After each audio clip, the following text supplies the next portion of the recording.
If you have your Bibles open to Joshua chapter number 1, I want to read just 9 verses aloud. If you'll follow along with me, I'll read aloud and then I'll begin to talk to you about what we're reading here.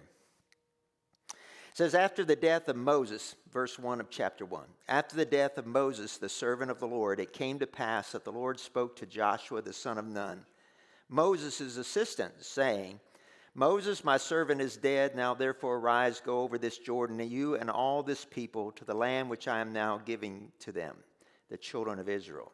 Every place that the sole of your foot will tread upon, I have given you, as I said to Moses. From the wilderness and this Lebanon, as far as the great river, the river Euphrates, all the land of the Hittites, and under the great sea toward the going down of the sun shall be your territory. No man shall be able to stand before you all the days of your life. As I was with Moses, so I will be with you. I will not leave you nor forsake you. Be strong and of good courage, for to this people you shall divide as an inheritance the land which I swore to their fathers to give them. Only be strong and very courageous, that you may observe to do according to all the law which Moses my servant commanded you. Do not turn from it to the right hand or to the left, that you may prosper wherever you go. This book of the law shall not depart from your mouth, but you shall meditate in it day and night, that you may observe to do according to it all that is written in it. For then you will make your way prosperous, and you will have good success. Have I not commanded you? Be strong and of good courage. Do not be afraid, nor be dismayed. For the Lord your God is with you wherever you go. And then look down at verse 18.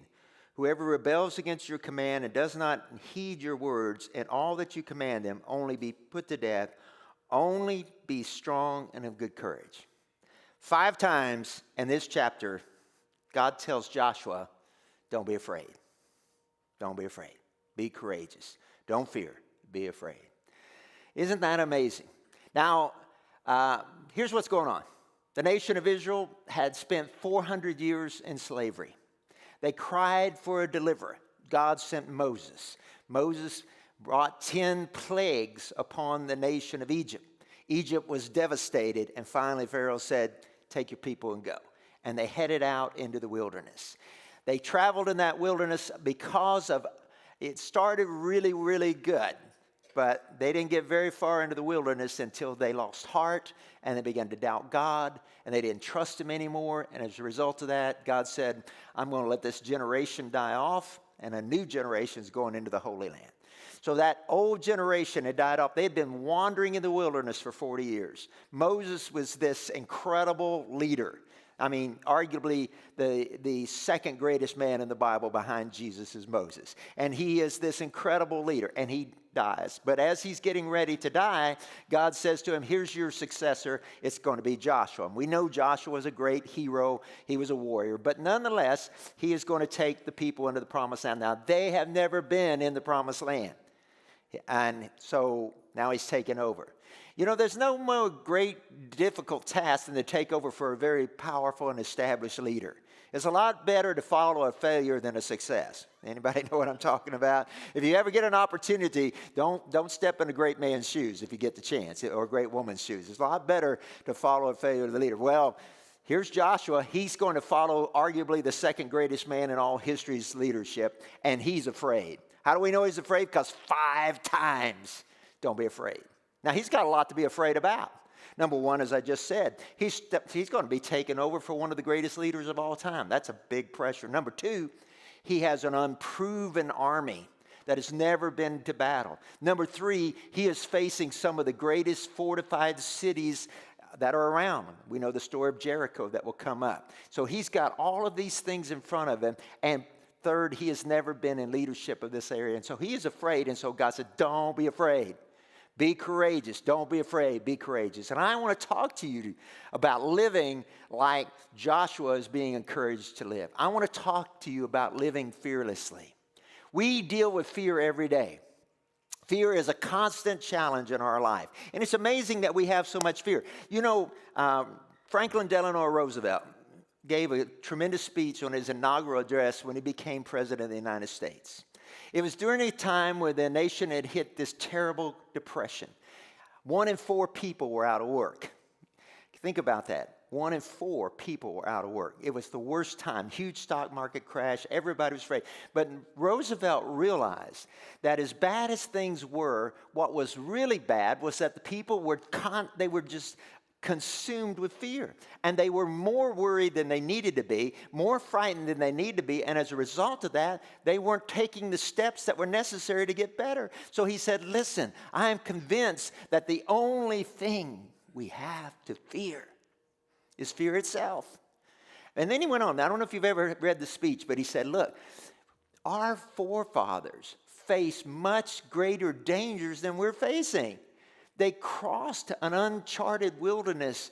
They subdued wild savages. They overcame environment that had never been dealt with. They built something out of nothing. They were courageous. They're facing much, and we come from that stock. Why are we so afraid? Because we have an economic problem. We have a heritage of faith and a heritage of courage. We're being too afraid.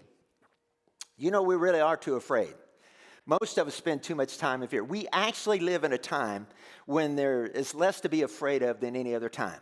For the average American, your lifestyle is one that really, your chances are really, really good to live to be 80, 90 years old, right? Isn't that amazing? Just about 50 years ago, it was about 45, 50 years. Now it's 80 or 90. I know my wife's going to outlive me. We often talk about insurance, and we was doing, at my age, you talk about insurance a lot. So she says, we got to get the insurance. And she says, well, I really don't want you to spend my insurance money on that. I said, not much chance of that because, first of all, I think, both of her grandmothers lived to be 99. My grandfather made it to 67. So the odds are not good for Kim Beckham going along. That's why she keeps, and I'm really worried. I just want to share this with you. I don't, it's not good, but talking about fear, but she works for an insurance agency, and that keeps me up at night. I don't know how many policies she's got on it out there.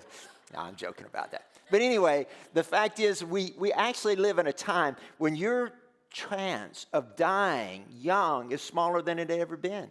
Yes, we live in a time of dangers and of war around the world, but actually we've had less people killed in combat in the last 10 years than we have in the entire history of the world. We are living in one of the most settled, safe. We have medicine. We have general security in our homes. We have better standards of living, et cetera, and yet we're filled with this fear. Kind of a generalized anxiety. Because we don't really have an enemy to focus on, we kind of get this overriding anxiety. Maybe you're one of those people. You just kind of have this anxiety in life. I'm kind of afraid. I don't know what's coming. How are we going to face what happens next year? What are we going to do with what comes on? I won't ask you to raise your hand, but how many of you spend too much time in fear? Some of you are afraid today of the economy. And yet you have great opportunities. You live in the land of opportunity. Some of you are afraid of relationships. You got hurt and you're afraid to love again. Some of you are afraid of involvement in church because you got hurt and you're afraid to serve again. Some of you are afraid to, doesn't look to be too much true in this crew, but some are afraid to have children, right? But really they are, and I'm not putting that lightly. There are some people who say, I just am fearful to bring a child into this world. And really it's one of the best times ever to have children. I'm just saying we have this unnecessary fear, all kinds of fear. Wouldn't it be wonderful if you could live fearlessly? What if you could pillow your head tonight without fear? What if you could face your workday tomorrow without fear? What if you could go into that family meeting without fear? How do you live fearlessly? What would you do if you could live fearlessly? What would it look like? Would it be like when I was a kid, there was a famous guy called Evel Knievel. Y'all know Evel Knievel? All right, good. Well, he was a stunt man, and he got famous for doing these motorcycle jumps. He jumped over the Snake River Canyon on a motorcycle. He jumped over different things, and so he's famous for that. So that's pretty courageous, and I'm wondering how many of you. A friend of mine just posted a thing on Facebook. She jumped out of an airplane last year. It was her husband's 40th birthday, and he wanted to do it, and he wanted her to do it with it. And there's a picture of her, and she is absolutely terrified. I mean, this is a beautiful young lady, but her face looks like, ah. She looks like that cat right before you hit it on the street. Ah. You know, it's got that look on her face. And she said, I was absolutely terrified. But, you know, and I got to agree with that. Why would you jump out of a perfectly good airplane? But anyway, she did that. But Evel Knievel jumps over Can. Maybe it looks like that to you. Maybe it's entering the octagon against Conor McGregor. I'll see if any of you even know what I'm talking about. Some of you know what I'm talking about there. Maybe a boxing match with this great MMA fighter. Maybe it is making an audition tape for American Idol. What would you do if you were fearless? What would you attempt? What would you fearless living look like in your life? What it would look like? Now, much more likely it might be this. Maybe it would be going back to school after being out of school a long time. You'd be surprised how many people that's intimidating to. Maybe it's changing jobs, even though you're not happy with your work and you're living in a bountiful economic climate. Maybe it's to ask for that promotion that's been denied. Maybe it be willingness to go to that party you've been invited to, but you're intimidated about doing. Maybe it be joining a gym. I have a lady that I'm greatly in my church. You might not think it's a great act of faith, but on her part it is. She's joining a gym and starting a fitness journey, and she was sharing it with me, and she started the other day, and I'm so proud of her because, you know what, it's like she doesn't have the gym body. She's going to have to go to the gym, and, you know, if you've been like me and you go do that, it's pretty intimidated. But she's taking a fitness journey. She knows she needs to do it for her health. She's overcoming her fear. Maybe it would be some of you guys calling that girl up on the phone. Some of you guys need some help with that. Maybe just give her a call. You know, maybe it'd be for the girl giving your phone number out to somebody or let them know. I don't even know how that works anymore. Does that work? Did they do that? Oh, I know how it works. I'm sorry. You got to text that phone number. Do this. Do that. Okay. Maybe that works. Maybe a group text. Oh, no, I'm not going to do that. All right. Maybe it's start living by your own rules rather than the rules of others. Maybe it's taking that old manuscript out of the closet and sending it to the publisher. Maybe it's having that uncomfortable conversation that you know you needed to have, but you haven't done it. Maybe it's volunteering for that ministry at the church. Well, who am I to serve God? I'm not good enough. I'm not trained well enough. Who is?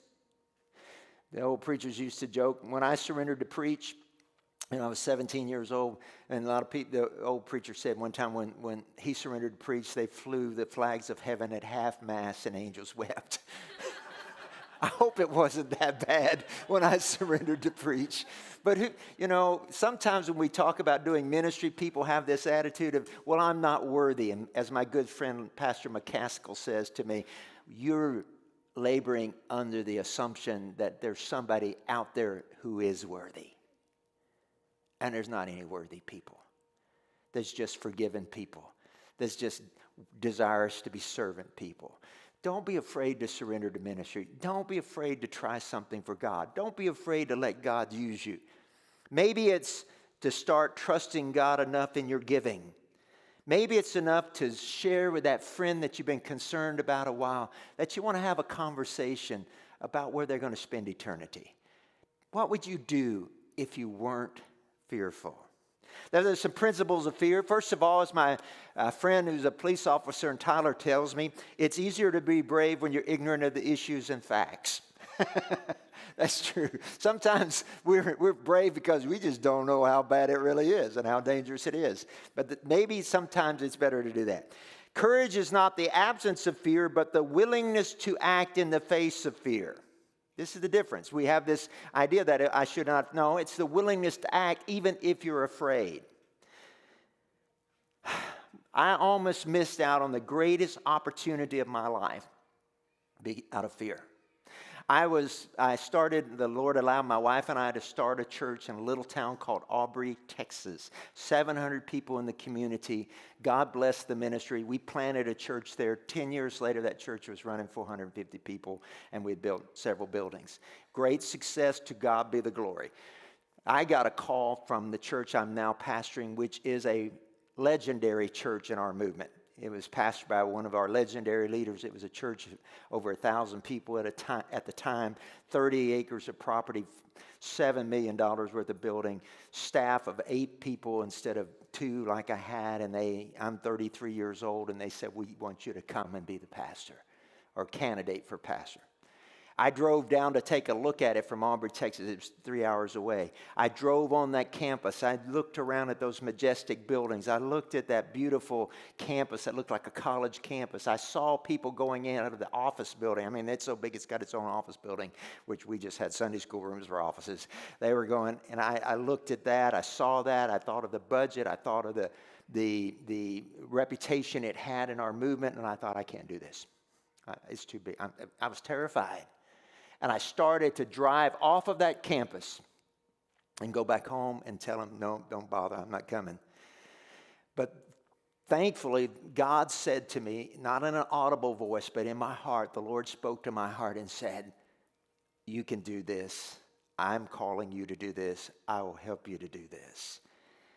And I didn't take my name out. And, 31 years later, it has been the most wonderful opportunity and blessing of my life. And I'm so grateful that I didn't let fear rob me of that opportunity. Courage is not the absence of fear. I went into it fearful, but I had just moved ahead. Fearlessness grows with practice. If you want to get less fear in your life, you'll never get totally out of fear, but you can get better at dealing with it by just doing things that make you afraid. If you're afraid of heights, then jump out of an airplane. It will help you. It'll be one more thing for you to do. If you're one of those people who can't talk to strangers, or you're always afraid somebody won't like you, then go to Starbucks and send back your coffee. Just get used to doing something that makes you a little less afraid. And by the way, most of our fears are greatly exaggerated. Most of the things we're so afraid of are greatly exaggerated. I have a friend who is my high school Sunday school teacher. His name is Bob Kerrigan. Bob Kerrigan tells a wonderful story. He had a job back in the 60s, 68, 70. He worked for a major department store in Dallas. Now, in those days, there was no FedEx, there was no UPS, and all these major department stores had their own delivery group people. And so his job was to deliver packages to people who had bought them, and that's what he did. Well, one day he had to deliver a package, and it was to a huge mansion there in Dallas, and it was surrounded by a big wrought iron fence, big property, house well back from the road, wrought iron fence, and right prominent on that fence was a huge sign that said, "Beware of dog." He was afraid of dogs. He looked up on the porch of that house, and he said, I thought it was a horse. There was the biggest dog I had ever seen. Huge animal sitting up there, and it just looking at me like, come on in, I need a snack. And he said, I was terrified. He said, I turned around, got back in my truck, and drove off. And his job required him to deliver that. So for 2 or 3 days, he would go and look, and he couldn't bring himself to risk it. He was so afraid of that dog. But it was his job. So one day, he went, and he came and checked on it, and the dog was nowhere inside. He said, this is my opportunity. Maybe the dog's inside. So he goes up to the gate, and he opens it as gently as he can. He tiptoes up the sidewalk and comes to this porch. No sign of the dog, no sound of the dog. But his job requirement was he had to ring the doorbell. They couldn't just. So he rang the doorbell. And then when he did, barking, roaring, howling erupted from the backyard. The dog is in the back. He can hear it coming. He turns with every bit of effort he's got in his 35-year-old body and starts sprinting down that sidewalk headed for that gate, and he can hear him coming. It said it's so big he sounded like a herd of horses coming around him. And he is snarling and snapping and baying, and he goes, I'm going to die right here. And right before he got to the gate, that dog clamped down on his calf. And then he realized that dog did not have a tooth in its head. He's just gumming up his calf. So he went on, got out the gate, drove up. Most of our fears are like that dog. They're greatly exaggerated. What are you afraid of? Why don't you move forward? Let me give you some tips on overcoming fear. Number one, don't be intimidated by the past. You know, you are not who you were. You are who you are. And you're definitely not who you're going to be. God is in the who you're going to be business.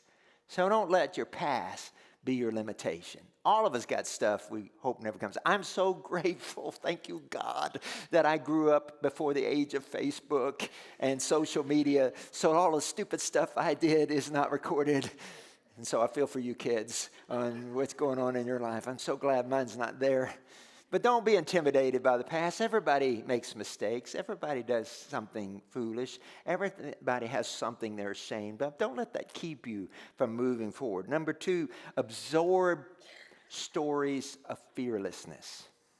You want to become less fearless? Read about, listen to, get around people who've conquered fear. A couple of years ago, the book Undaunted Courage came out. Great book. It's the story of the Lewis and Clark expedition, who explored the recently Louisiana Purchase that bought everything from the Mississippi River all the way to the coast of California, and it was unexplored. And when you read that book, it begins to dawn on you the incredible courage it took for a group of 20 men to get in some canoes and start out across totally uncharted territory where nobody had been before. And they didn't know what was out there, and they didn't know how they were going to feed themselves, and they didn't know how they were going to deal with disease, and they didn't know how they would deal. Would there be warring tribes? They had no idea, and they went with great courage, and they had a huge success. Undaunted courage. Read stories like that. One of my great heroes of the faith was Dr. Ralph McCoy. He was a mentor in my life. He pioneered missions in the mountains of Mexico with some people who, they were great people, but their training up to that time had been very isolationist, and this is back in the 1940s. They were still very isolated and very hostile to outsiders. They just didn't know. And so it was a dangerous thing. But he literally backpacked into these mountains and shared his faith with people, and at many times risking his very life. He got so sick at one time, this was in ministry in another country, he got so sick that he had an amoeba that nearly killed him, and yet he went back and dealt with it. I'm just saying, this man, and he kept serving God. In fact, after he got sick, he was at our home church, and they were trying to figure out what was wrong with him. They sent him to the big clinic up north, the fancy clinic. I can't get the name of it right now. But, Yes, the Mayo Clinic. Thank you so much. And they sent him there, and they couldn't figure out what was wrong with him. This is in 1972. And so they said, "But we don't know what's wrong with you particularly, but we know if you go back to the mission field, you're going to die." And so he came back to our church, and he's sharing that. He was so thin, real thin. He was he was 6'3" tall, but he was just like 120 pounds because he was so ill. And his face would turn like this. The only way he could look straight ahead was literally to hold his face with his hand, or he would just do this. So this is what he did all the time. And he came in, and I asked him one day, I was just a baby preacher. I was serving my first job in the church was a janitor. I was serving as a janitor, going to Bible college. And I asked him what he was going to do, and he told me what they said. And I said, "What are you going to do?" He said, "Well, I'm going back to the mission field." I said, "Well, Dr. McCoy, you're going to die." He said, "I'd rather die doing what God has called me to do with the people God has called me to love than to stay healthy somewhere where I'm not doing what God called me to do." Oh, that so moved me. It still stirs me to this day. Well, God was gracious to him. He went back, and he did go back to the mission field, and God was good. They found out what was wrong with him. They were able to and he was able to have another 25 years of ministry. But my point is, his courage was going back. Absorb stories of courage. One last story. I wear this ring. Honestly, I'm a little embarrassed to wear it as a pastor because it's a gold ring. and it's beautiful. It's expensive. And, you know, some preachers get really nervous when preachers wear something nice, so I'm going to, you know. But I'll tell you why I wear this ring. This ring was given to me by my mother-in-law, and it belonged to my father-in-law. And my father-in-law told her that he wanted me to have this ring.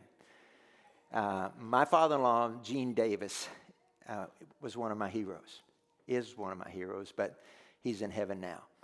He died at 67, too young, dropped dead of a heart attack, but he was a great Christian man. I was so privileged to get to marry his daughter because she's a great Christian young lady, and he had a heritage of faith. But he did something that inspires me to this day. Gene Davis was just a working class guy, but he was good with his hands. He went into the military, and in the military they taught him to work on big equipment. He learned to be a diesel mechanic. He came out of the military and he fixed big rigs. That's what he did. He was a truck driver and a truck repairman, and he was good at what he did.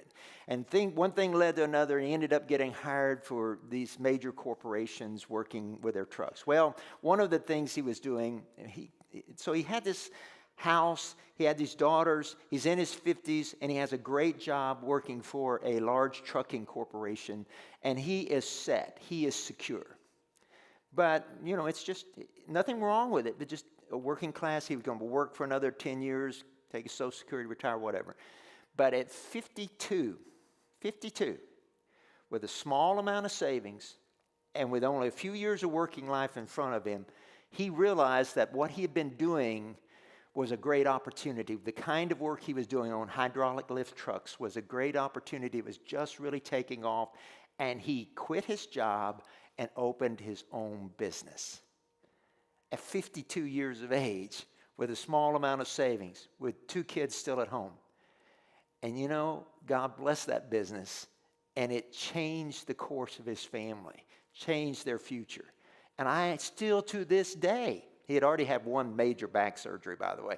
I still to this day am a great admirer of his courage. And that's why I wear this ring. Because it reminds me that sometimes when you're intimidated, when you're fearful, you need to step out. So what are you afraid of? What's holding you back? What would you do if you knew you couldn't fail? Why don't you overcome your fear? Determined to create a positive future. This is a very important thing. One of the dangers of fear is that we tend to live out what we focus on. Job 25:4 says, "The thing that I greatly feared has come upon me." When you spend your life in fear, you tend to create what you're afraid of. Do you ever think about that? If you know what worry is? First of all, we're commanded in Scripture not to be anxious about nothing, so it's literally a sin to worry. But secondly, worry is negative prayer. Worry is literally thinking about all the things you don't want happen, and the more you think about them, the more likely you are to bring it into your life. So stop doing that. So how can we do it? I got a little PowerPoint. I don't have much time. I don't know if we can do this real quick. Yeah, it's up here already. Can you see that? I want to give you this real quick, and this is the fearless life. So go ahead and hit the next slide. What is your base? If you want to have a fearless life, you got to have a solid base. For me, a football player, when I was playing football, back in the days when we had leather helmets, when I was playing football, the thing they taught us was you had to have a good stance. Everything started with a stance. You had to have a base for what you were going to do. Everybody needs a base. What is your base? What's your stance? For the believer, it's your relationship with Jesus Christ. You know, knowing that God is in me, knowing that God has saved me, knowing that heaven is my home is my base. It gives me great ability to move forward. Now, having said that, next slide, we see on the relational side. You got to build the right kind of relationships if you want to have a great fearless life. How do you do that? Next slide. You've got what do I need to stop doing? Some of you need to stop doing some bad relationship stuff. You're just making the same mistake over and over. You keep dating the wrong people. You keep going to the wrong places. Stop it. What do you need to stop doing? All right, number 2. What I need to start doing. You know, to do the same thing and expect a different result is the definition of insanity. If you're having relationship failure after relationship failure, maybe you ought to try something new. Maybe you ought to meet the girl at church rather than the bar. Get an amen, Brother Beckham. All right. What next slide? Who do I need to limit access to my life relationally? Listen, your success in life, either spiritually, financially, any other way, is the average of the 5 people you spend the most time with. That's what Mama was talking about when Mama said you can't fly with eagles if you hang out with the turkeys. Some of you need to start limiting the access to your life. Some people who are losers and drainers and tearing you down. Now, I know we have to do ministry, but they should not be the core part of your life. Some of you need to change the people. There need to be somebody. You don't have to be rude or hateful and say, I hate you. You just need to stop taking the call, stop answering the text, and slowly move on. Last thing, who do I need to gain access to in my life? Some people you need to seek out. You need to go find people. Look around and find somebody who's doing it right. Success leaves clues. Find somebody who's doing it right relationally and build a relationship with them. That's important. All right, let's do the next one. Career, same thing. You want to live a fearless life in your career? Next slide. What do I need to stop doing? Again, maybe you need to stop doing something in your career. You know, I had a friend. He was pastoring churches. You appreciate this, Brother Robbie. He was pastoring churches, and he had been run off from 7 different churches. And every time we would go to these pastors' meeting, and he would come in, it would last less than a year everywhere he went. He'd get run off, and he'd get up and tell them this story about how terrible this church was, and they ran him off. And they said, "Why did they run you off?" He said, "Because nobody will stand for hard preaching anymore. Nobody wants to hear the truth of God's word anymore." I'm sitting there and I'm going, maybe. But maybe it's because you're the problem. You know, listen. One church runs you off. Okay, maybe they don't like sound preaching. But 7 churches? Listen, if one person calls you a donkey, you can ignore them. 10 people call you a donkey, you need to start looking for a saddle. What I need to stop doing. Next slide. What I need to start doing. You got to do something different. You got to do something different. This is where the church is going to explode or fail. What worked in 1960 will not necessarily work in the year 2018. And what works in the year 2018, if the Lord allows us to continue until the year 2050 will probably not work then. We're going to have to do things differently. If there's something we can start doing.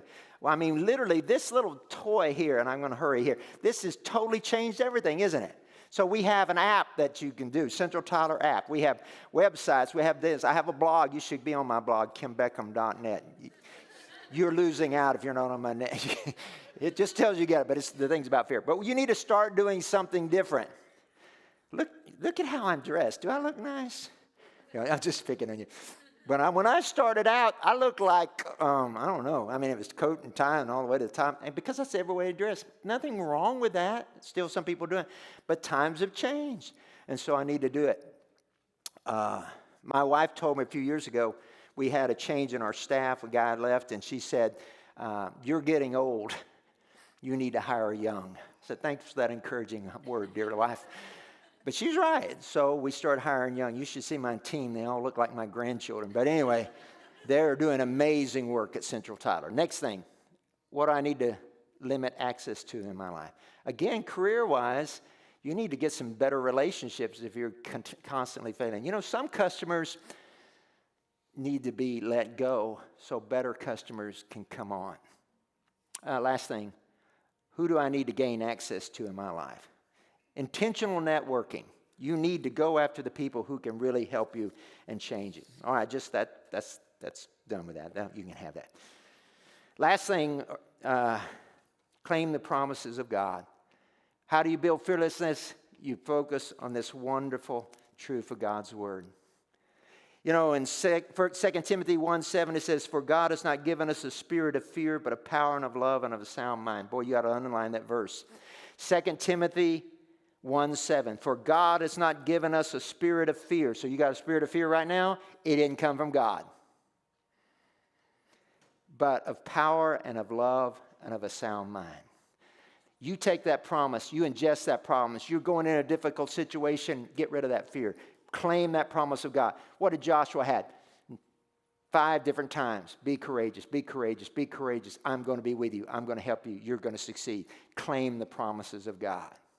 Our church is currently trying to raise $750,000 in 1 year to do multiple remodeling deals. I've challenged the church. We could just borrow it, but we're going to raise this money cash in 1 year. Why? They said, well, we can't do that. No, we can't do it, but God can do it. For God owns the cattle on 1,000 hills, the wealth in every mine. He can take care of what his church needs. And then the last thing I say this with you is just develop the courage and go for it. Go for it. Whatever you've been thinking about, praying about, wondering about, would like to do, decide today you're going to go for it. Let's stand to our feet as we stand.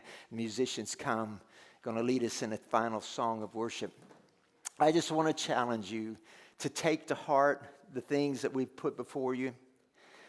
If I've in any way sounded harsh, I didn't mean to, because I just want to encourage you. I want to inspire you to do more.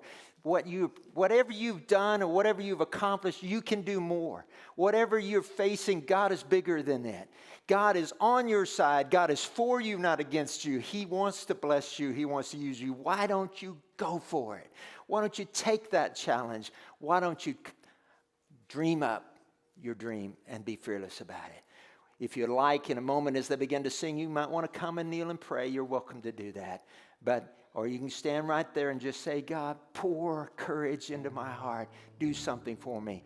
If you have a need, we'll be glad to speak to you later, or the pastor. But we're going to have this time of response as they sing, as we close together. All right, when you're ready, we'll begin singing, and you let God lead you. If you want to come and kneel, that's fine. If you want to stand where you are, that's fine. Whatever you're comfortable doing. But let's let God do something in our life to make us fearless as we sing together.